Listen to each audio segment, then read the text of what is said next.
Last வீடியோவில் 4th லெசனில் உள்ள பைபேக் ஆஃப் ஷேர்ஸ் பார்த்தோம். அதோட கண்டினியூஷன் வீடியோ தான் இது. இந்த பைபேக் ஆஃப் ஷேர்ஸில் ஒரு ப்ரொசீஜர் இருக்குது. அது என்ன ப்ரொசீஜர்னால், நமக்கு இங்கே எக்ஸ்ப்ளனேட்டரி ஸ்டேட்மெண்ட் கொடுக்க வேண்டியதாக இருக்கும். என்ன ரீசனுக்காக பைபேக் பண்ணுறோம், அதோட டீட்டெயிலை பற்றின ஒரு எக்ஸ்ப்ளனேட்டரி ஸ்டேட்மெண்ட்டை ஷேர் ஹோல்டர்ஸ்க்கு நம்ம கொடுக்கணும். அண்டு இந்த பைபேக் ஆஃபர் பண்ணுறோம் இல்லையா, இதை வந்து 15 to 30 days வரைக்கும் நம்ம என்ன பண்ணிக்கலாம், ஓப்பனாக வச்சுக்கலாம். அண்ட் ஷேர் ஹோல்டர்ஸ்க்கெலாம் நம்ம ஆர்ஓசிக்கு எல்லாம் ஃபைல் பண்ணி முடிச்சு 21 daysக்குள்ளே என்ன பண்ணணும், letter of offer, dispatch of letter of offer. Okay, now SH8 and SH9 2 form file பண்ண வேண்டியிருக்கும். SH8 எதுக்குன்னா letter of offer, SH9 is declaration of solvency.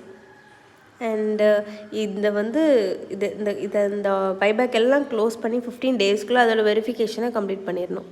And already பார்த்த மாதிரி இங்கே ஒரு பேங்க் அக்கௌண்ட் ஓப்பன் பண்ண வேண்டியிருக்கும். ரிஜிஸ்டர் ஆஃப் பைபேக் வந்து மெயின்டைன் பண்ணணும்.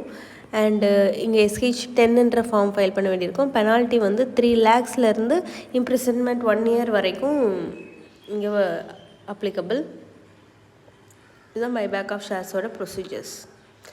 அண்ட் இங்கே ஒன் மோர் திங் இஸ், அதாவது அந்த SH10 ஃபார்ம் எதுக்காகனா, maintain a register of all buyback டிரான்சாக்ஷன்ஸை ரிஜிஸ்டர் பண்ணக்கூடிய ஃபார்ம் தான் வந்து SH10.